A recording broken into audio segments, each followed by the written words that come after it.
화상 예배를 통해서 하나님께 영광을 돌립니다. 다 같이 기쁜 마음으로 손을 들어서 우리 환영합시다. 반갑습니다. 네. 성탄절의 의미는 온 세상을 구원시키기 위해서 구주가 세상에 오신 날입니다. 구세주 탄생을 교회에서 맞이하시는 승리교회 성도 여러분과 또한 가정에서 이렇게 함께 예배드리는 승리교회 온 성도들에게 하나님의 무한하신 은혜 은총이 함께 하시기를 주님의 이름으로 축원하여 드립니다. 구세주 탄생은 바로 우리를 위하여 죄악 가운데 있는 우리를 위하여 소망을 잃어버린 우리를 위하여 하나님께서 특별히 예수 그리스도를 이 땅에 보내주시고 우리에게 좋은 소식을 전해주신 귀한 날이라고 볼 수가 있습니다. 특별히 구세주 탄생을 통해서 어두움 속에 있는 많은 백성들에게 큰 빛을 주시고 또 사망이 그려진 땅에서 살아가고 있는 모든 인류에게 생명의 빛을 비춰주신 귀한 하나님의 은총이라고 생각할 수가 있는 것입니다. 이 시간에 구세주 탄생에 대해서 같이 은혜를 나누어 보도록 하겠습니다. 첫째로 천사들이 맨 처음에 구세주 탄생의 소식을 전하여 주었습니다. 깊은 밤중입니다. 베들레헴 주위에서 들판에서 추위를 무릅쓰고 양떼를 기르는 목동들에게 천사들이 하나님의 영광을 가지고 그들 곁에 나타났습니다. 이 놀라운 영광을 바라본 목동들은 크게 놀랐습니다. 이때 천사가 얘기합니다. 무서워 말라. 보라, 온 백성이 미칠 큰 기쁨에 좋은 소식을 너희에게 주노니 너희는 가서 강보에 쌓여 구유에 누인 아기를 보리니 이것이 너희에게 표적이라고 하신 것입니다. 이 말 마치자 천군이 천사와 함께 찬양하기를 지극히 높은 곳에서는 하나님께 영광이요 땅에서는 기뻐하심을 입은 사람 중에 평화로다라고 밤하늘에 메아리 쳐 울렸던 것입니다. 이 땅 위에 예수 탄생을 맨 처음에 보내주신 소식을 맨 처음에 전해주신 이는 천사들이었습니다. 그렇다면 이 천사들이 전해진 소식을 듣고서 목동들이 아기 예수께 경배드리러 갑니다. 동방의 박사들이 또한 아기 예수께 경배드리러 갑니다. 최초에 아기 예수께 경배드린 사람은 지극히 적은 목동들과 동방의 박사들 뿐이었습니다. 그렇다면 지금에 와서는 어떻게 해야만이 되겠습니까? 우리 모두가 예수 탄생에 대해서 널리 세상에 전해야 할 책임이 있습니다. 두 번째로 구세주 탄생의 기원에 대해서 말씀을 드리겠습니다. 구세주 탄생의 기원은 처음으로 창세기까지 올라갑니다. 선악과를 따먹은 아담과 하와를 하나님께서 에덴 동산에서 내쫓았습니다. 하지만 그래도 하나님께서는 그들을 불쌍히 여기시고 약속의 말씀을 하십니다. 창세기 3장 15절에서 여인의 후손에게서 구세주를 탄생한다는 예시의 말씀을 우리에게 하여 주었던 것입니다. 바로 예수 탄생은 창세기에서 말씀하신 그 내용이 우리에게 실현되는 것입니다. 하지만 창세기에서 나온 것을 끝나지 아니하고 이사야 선지자도 분명히 이 얘기를 합니다. 이사야 선지자가 이 얘기한 것은 뭐냐? 주께서 친히 징조로 너에게 주실 것이라. 보라, 처녀가 잉태하여 아들을 낳을 것이요 그 이름을 임마누엘 하라 라고 얘기한 것입니다. 이사야 선지자가 임마누엘 하나님께서 우리가 함께 해주신다는 귀한 말씀을 또한 예언을 하신 것입니다. 처녀가 잉태해서 아들을 낳으니 그 아들이 바로 임마누엘로 우리를 구원할 자라고 얘기를 한 것입니다. 임마누엘이라는 말의 뜻은 하나님이 나와 함께 한다는 것입니다. 하나님이 여러분과 함께 한다는 것입니다. 어두운 죄악 가운데서 괴로움 가운데 있는 우리에게 찾아오셔서 우리가 함께 해주신다는 그 예언의 얘기를 이사야 선지자는 합니다. 다음에 또 한 사람이 있습니다. 미가라는 선지자입니다. 미가 선지자도 이 얘기를 합니다. 그는 분명히 어디서 태어날 것인가에 대해서까지 얘기를 합니다. 미가서 5장 2절 말씀에 베들레헴 에브라다야 유다 족속 중에 작을지라도 이스라엘을 다스릴 자가 내게서 내게로 나올 것이라고 예언한 것입니다. 이 당시 성탄의 소식을 전해드렸을 때 당시의 정치적 상황은 어땠느냐? 많은 사람들이 우상을 섬겨하고 하나님을 저버리고 살았습니다. 어려움 속에 고난 속에 살고 있었던 거죠. 끝내는 바벨론 포로가 되어서 포로 생활을 하고 있었던 것입니다. 그런데 마음속에 구세주가 분명히 보내주실다고 하나님께서 약속하셨는데 언제 보내주실 것인가? 그 인심에 쌓여 있었던 것입니다. 이때 미가 선지자가 분명히 얘기합니다. 베들레헴에서 우리를 구원할 구세주가 탄생할 것이라는 것입니다. 그 후에 마태복음 2장에서 유대인의 왕으로 오신 그리스도의 탄생에 대하여 분명히 얘기가 나옵니다. 동방의 박사들이 아기 예수 탄생을 경배하기 위해서 찾아옵니다. 이 당시 헤롯 왕이 이 소식을 듣습니다. 그리고서는 선지자 거기에 있는 제사장들을 불렀습니다. 도대체 구세주가 탄생한다 했는데 새로운 왕이 탄생한다 했는데 그것은 어디냐? 라고 했을 때 베들레헴이라고 합니다. 바로 하나님께서 말씀하신 대로 베들레헴이라는 곳에 아기 예수가 탄생하게 되는 것이고 또 그는 구세주 주시라고 얘기해주고 있는 것입니다. 너희를 위하여 다윗의 동네에 구세주가 나신다는 것입니다.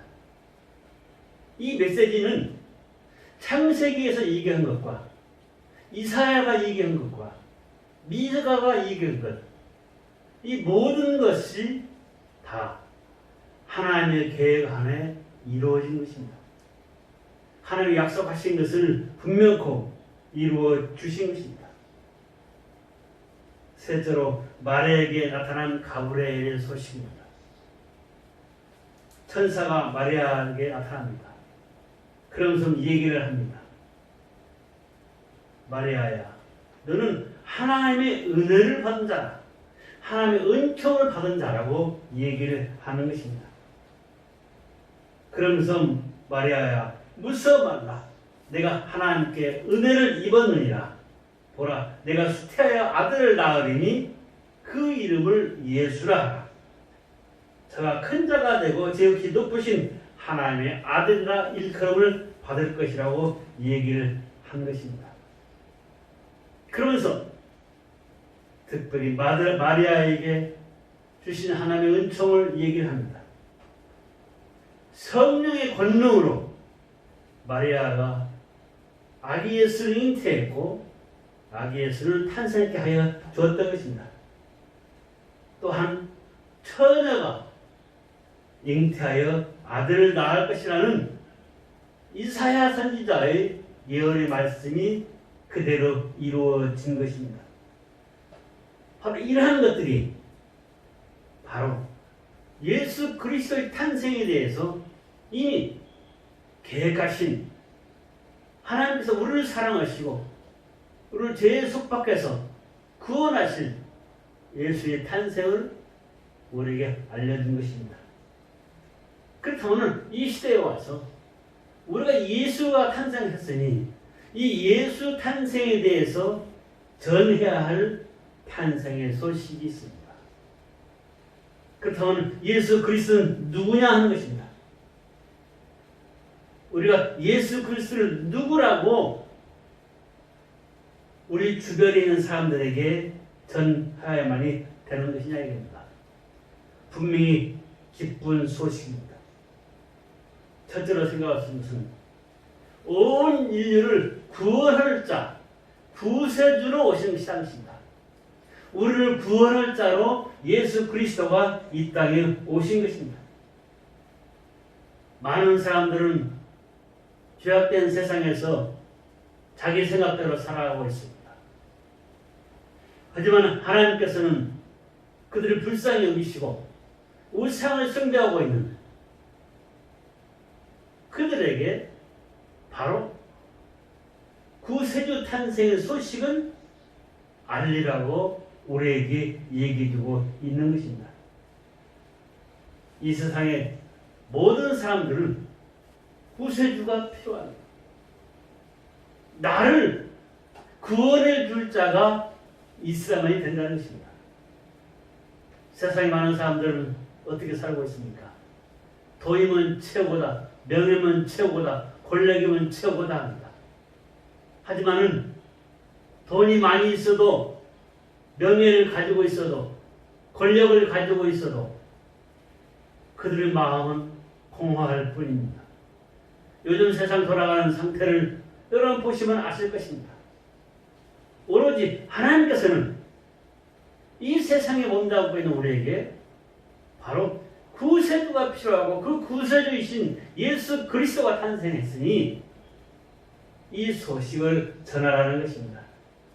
모든 인류에게 소망을 주시는 그 예수 그리스도의 탄생을 전해야 할 목적이 우리에게 있고 우리 교회에도 있는 것입니다.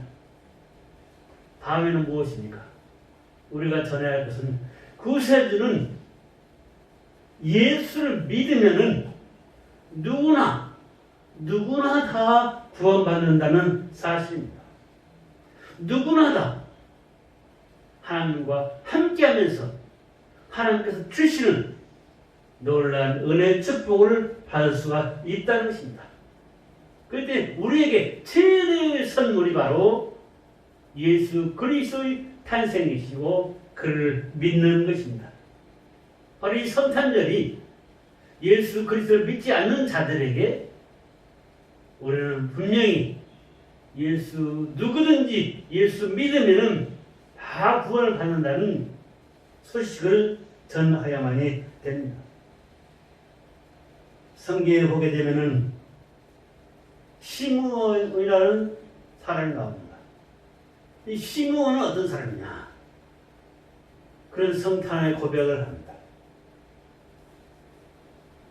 그가 고백하기를 예수는 바로 우리의 구원자가 되시다. 그러면서 구원의 확신을 가지고 구원자라고 당당하게 얘기를 합니다. 그 다음에 이방 사람들에게 비친 빛이라고 예수 믿지 않는 사람들을 향해서 그들에게 빛을 비춰준다고 죄악 가운데 있는 어둠 가운데 있는 모두에게 구원의 빛을 비춰준다고 고백을 합니다. 그러면서 예수야말로 영광의 주시다 라고 얘기하면서 예수야말로 우리의 죄를 대속해서 죽으셨다. 십자가에 죽으셨다. 고난도 참으셨다. 그러한 예수 그리스도를 우리가 믿고 나아가야만이 된다는 것입니다. 그래서 믿음으로 끝나는 것이 아니라 내 자신이 믿었으면 내 받은 바 믿음을 통해서 많은 이웃들에게 전파하야만이 된다는 것입니다. 누가복음 2장 35절에 또 칼이 내 마음을 찌르듯 하리라. 이는 여러 사람의 마음의 생각을 드러내려 함이라 했습니다. 바로 하나님의 말씀은 나의 마음을 찌르듯이 우리를 향해서 말씀해주고 있는 것입니다. 인간이 죄악된 세상 속에서 내 개인의 생각 속에서 살아가는 것이 아니라 바로 이 시몬의 신앙 고백 같이 우리도 신앙 고백을 하면서 예수를 전할 의무가 있는 것입니다. 결론으로 말씀을 드리겠습니다. 성탄절은 오늘은 어떠한 날입니까? 성탄절은 예수 그리스도의 탄생을 위하여 기뻐하면서 하나님께 경배드리는 날입니다. 목동들이 예수 그리스도의 앞에 와서 경배드렸습니다. 동방의 박사들도 예수 그리스도 앞에 와서 경배를 드렸습니다. 예수 그리스도의 탄생 소식을 많은 사람들이 경배 드렸듯이 우리 또한 세상의 많은 사람들에게 전하며 우리가 예배드리고 예수 그리스도를 향해서 경배드리고 있는 것입니다. 동방박사 그들이 아기 예수께 경배했지만은 또한 탄생의 소식을 알렸지만은 오늘날에서는 천사를 불러서 예수 탄생의 소식을 전하지는 않습니다. 지금 이 시대는 누굽니까? 바로 우리들입니다.